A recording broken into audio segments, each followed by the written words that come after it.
Hello, everybody. This is Gare again. It's the 1st of June and pouring down rain today in Tennessee. Just a really kind of day that makes you just want to go back to bed and sleep all day long. But I thought since I have yet again the rare opportunity of having the house to myself, I guess so now it's becoming less rare. I'd make another haul video and share with you something new and some things old in my comic book collection, my figurines, and my books, and try to keep this at a decent length to not offend the gods of YouTube. So, just a few things I want to show and talk about very quickly. These are actually I didn't get this week. I think I got them last week, but didn't have time to show them all.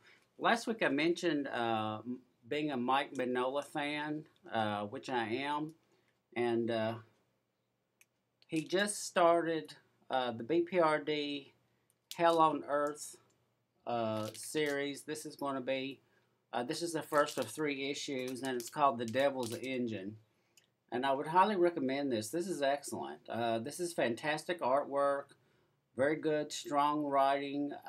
Sometimes Mike Mignola, as a lot of his fans out there know, has something out almost every week. So I think that, you know, the machine is really churning them out really fast. And though he's a superb comic book artist, I'm not taking anything away from it all. Some are better than others, you know, but this is definitely worth checking out. I don't know if you can. It's an awful lot of red going on, a little bit of a glare, but there's a train, and there's this giant demonic-looking figure rising, kind of cradling a volcano, a spewing volcano. So definitely BPRD, The Devil's Engine. By all means, check that out. Huge fan. I think I spoke last time about my love of pulp fiction, noir fiction, and adventures. I've always loved the Golden Age character, radio character, movie serial character, comic book character of the Shadow. And this is actually, let me take this out, the glare's unreal. This is put out by Dynamite, and it's done by Garth Ennis and Aaron Campbell, who are both excellent writer, excellent artist, really good, strong work.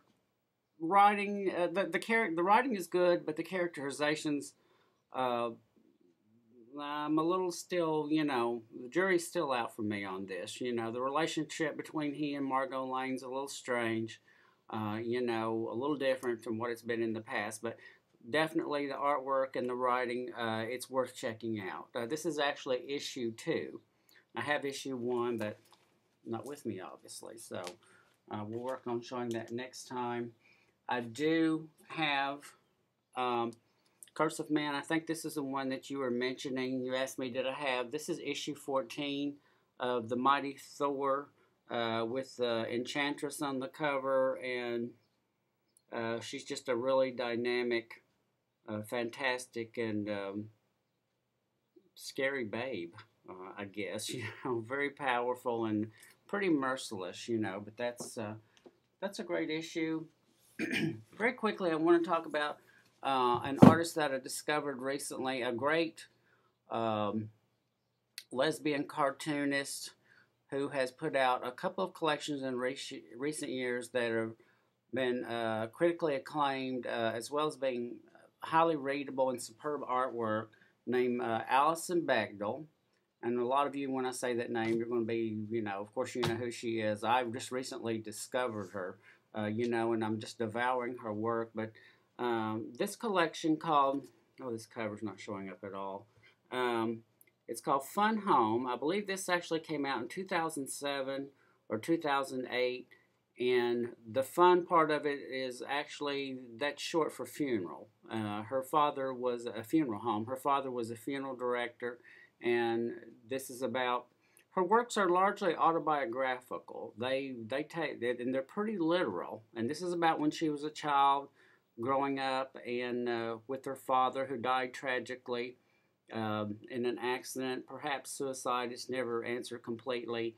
And who didn't quite come to terms with being gay himself before he died, and so, and it's got a lot of humor in it too, so don't think that, it's just totally depressing or anything. Also critically acclaimed, Allison has a follow-up book that just came out. I believe this was the last of April, the 1st of May. Are You My Mother? About her often tortured relationship with her mother over the decades, and her development as an adult and an artist, a cartoonist. If you don't know Alison Bechdel, she, for a quarter of a century, she did a cartoon called Dykes to Watch Out For, which I never really read, but I knew of, but since, reading these collections, I'm definitely going to be seeking out all of her work. She's a superb writer, a great artist, very moving, very funny, very tragic, just really a very well-rounded artist. And I also want to show a few figurines. Of course, no haul video would be complete, would it, without a Thor figurine. And I like this one a lot. I'm not quite sure which. I think this is from recent years. Not quite sure. He's got a very nice stand. He does stand on it. I don't have him propped on it right now, but he's got his hammer and got this very attractive stand. And there's also a sword that he's supposed to be holding in his other hand, but he's not. He's kind of in a bad mood today or something. I don't think he doesn't want to be on camera. And, and if Thor doesn't want to be on camera, probably shouldn't have to be. She probably shouldn't mess with him. But also in our family, we are very, in addition to Thor, we are very huge fans of Galactus, the great Marvel, basically cosmic god. You guys know Galactus. This is a small figurine. This was the first figure. We have several. This is the first one that we got many years ago. I'd say about 10 years or so ago. He's a small figurine. He's about 5 inches. I don't know why his face is sort of a gray-blue, sort of ghostly color. Don't quite get that. But that was the first one. Then we moved to a little bit larger figurine of Galactus. This one was, some of you may be familiar with this one. This is one like you would buy figurines, and like Galactus's arm was in one, the head was in another one, the legs in another one, and you had to assemble them, and it does move. And I don't know why this is a real misnomer. I don't know why there's a shield in Galactus's hand. This is something, less something that somebody has put there as a joke, because if you know anything about Galactus, he doesn't really need a shield. It's kind of a joke, but this one's a lot of fun. A little bit bigger than the first one, but the coup de grace, of course, is the hefty Galactus. This is one, actually, I bought my best friend about a year ago, and I'm not quite sure his exact size. He's about 1.5 feet or so, very large, and he talks. Let's see what he has to say today. So speaks Galactus. What do you got to say for yourself? Why, I don't know who would be dumb enough to defy you, Galactus. I don't know. What else do you have to say about it? He's the devourer of worlds. Of course he is, so you don't want to miss him.